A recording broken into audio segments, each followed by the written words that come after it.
ഇസുട്ടിന് ആദ്യമായിട്ട് കൊടുത്ത ഫുഡാണ് ഇന്നത്തെ വീഡിയോ.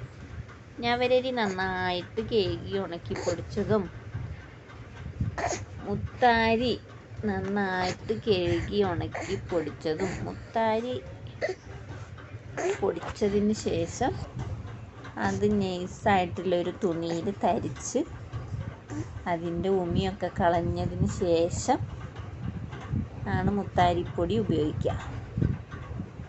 ഇതേപോലെ നൈസായിട്ടുള്ള ഒരു തുണിയിൽ തേച്ച് അതിൻ്റെ ഉമി കളഞ്ഞിട്ട് ആണ് 6 മാസക്കായ കുട്ടികൾക്ക് കുറുക്കുണ്ടാക്കാൻ ഉപയോഗിക്കുക.